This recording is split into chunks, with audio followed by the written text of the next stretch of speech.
you know, against the wind, up a little bit of a slow first half. Colwyn Bay obviously were putting a lot of balls on top of us. You know, putting a lot of balls in our box, big hops. It was competing. But yeah, I thought all in all, you know, we got through the game. We got our goal in the first half. Second half, you know, I just thought we turned the screw a little bit. You know, Tony's got himself a hat-trick. You know, Anthony scored an unbelievable goal at the end. So, you know, all in all, you know, very happy with the display. Definitely, and those 3 goals in particular in the second half from Gray, McGinn and Sarsridge, you're going to have to go a long way to see better ones than that. You know, yeah, I mean, we worked hard. You know, we had to change the shape a little bit. I thought we were getting overrun at times in the middle of the park. Colwyn Bay had 3 players in there. We did, you know, work on getting the ball wide as much as we possibly could. We thought that was a way we could get in down the sides. Yeah, when you know, I've said all along, when you've got players at the top end of the pitch who can score goals, you know, particularly at this level, that's the difference. You know, and Tony's got, as I say, Tony's got himself a hat-trick. You know, and you know, since he's come into the team, he's always been fantastic. I don't know how many goals he's scored in how many games, but you know, put his work rate. But team all done well. You know, Colwyn Bay had, you know, really tried. You know, but I just thought on the day, again, top end of the pitch, I just thought we were a little bit too good. Definitely, Lee Drummond left the club this week. Did it have the positive impact on Tony? Because it kind of coincided when he arrived, Tony really kicked on. Do you think it did have that? I don't think so. No, I think with Tony, if I'm honest with myself a little bit, probably didn't have a fair crack, as fair a crack of the whip that he possibly should have at that time. You know, which is probably a little bit of my doing. But one thing I did see is I seen a change in him in training, and he was like, I'm thinking with Tony, where others might go to Twitters, and you know, he's gone away, kept his head down. You know, he's done everything professionally. You know, he might be saying in his own corners, you know, that I'm the biggest, you know what, but he hasn't. He's gone around the place. He's been fantastic around the place. Got on with his work, and you know, you reap the rewards by staying professional. But that's why he's had such the career he has, and he's, you know, he's 27, 28. A few people questioned when we brought him from Southport. I don't think anyone can question now with what he's contributed so far this season. Definitely, and one of the players you inspired him to get that last goal, Anthony Sarsridge, then, by what you were saying earlier, that you didn't think he'd be getting enough goals lately?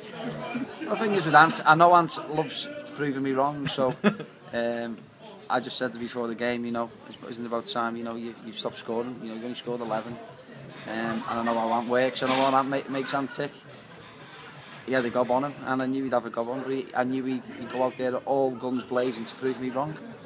And he did, but I don't mind that, because I don't mind being proved wrong if he scores a goal of that quality. Definitely, he really encapsulated what he's all about, though, that power, pace, and his finish as well was real unbelievable. Unbelievable to run, what is it, 90 yards of the pitch at that pace, and then get in there and still have the, you know, to be able to stop and control himself and bend it like that. That's unbelievable. Probably looked better from here where we were, but it looked a good finish from where we were. Probably looked better from where you were here.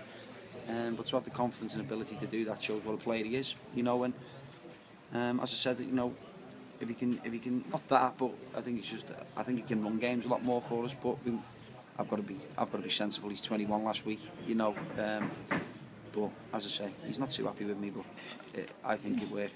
Definitely, and Matty's got to have a word for his goal as well, and his performances lately, you know.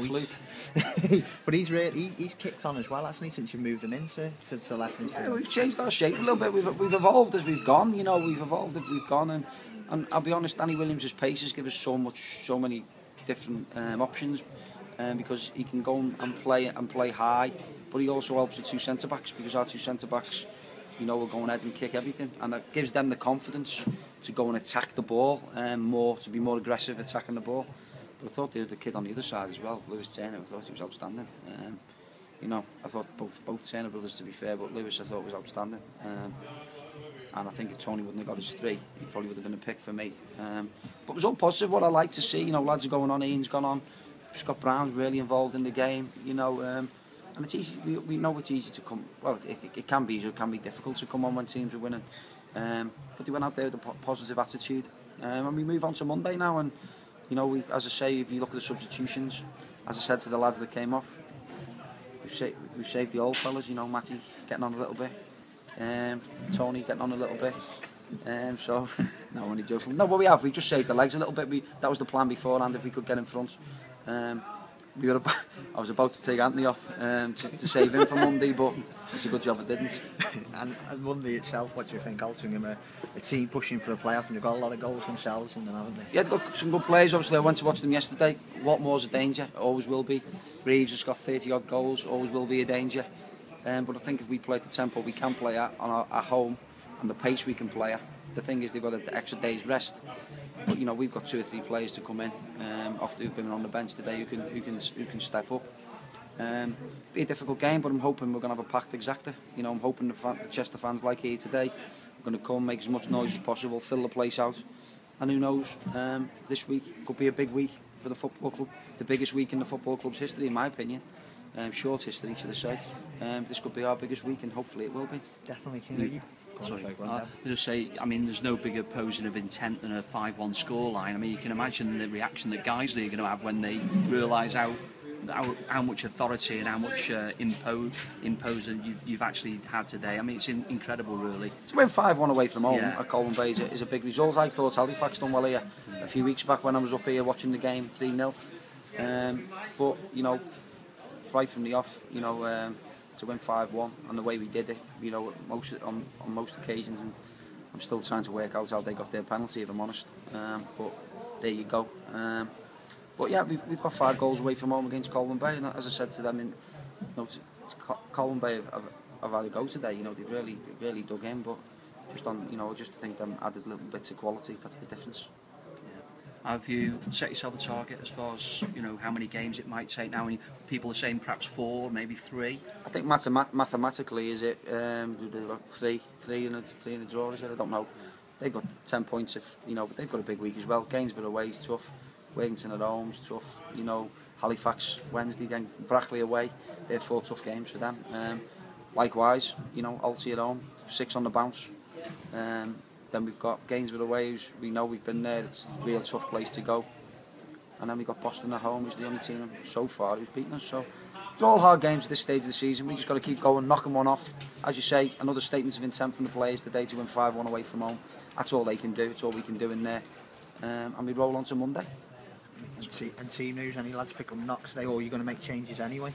Oh, we'll freshen things up. You know, we always say we will, we always do. I've got, as I keep saying, you know, I've got faith in every single one of them. You know, we took certain players off for certain reasons. You know, but there's no knocks that I know of in there. But you know, Dom Collins, you know, will obviously be thought about. Scotty Brown, Ashley Williams, Ian, Mark Williams. You know, we've got them all there. But you know, at the moment, I think we'll enjoy today, and we'll worry about Monday come Monday morning.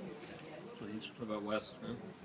Wes is part and parcel of the squad. You know, Wes obviously had a pretty bad time over these last few weeks, and you know, Wes will come back into the squad on Monday. You know, and hopefully, you know, we can give him a little bit of something to cheer, because obviously he's had a very rough time. But to be fair, it's great credit to the lad. You know, he's wanted to train, he wants to be amongst the players, and that's the spirit that we've got in there. Great stuff, Neil. Great.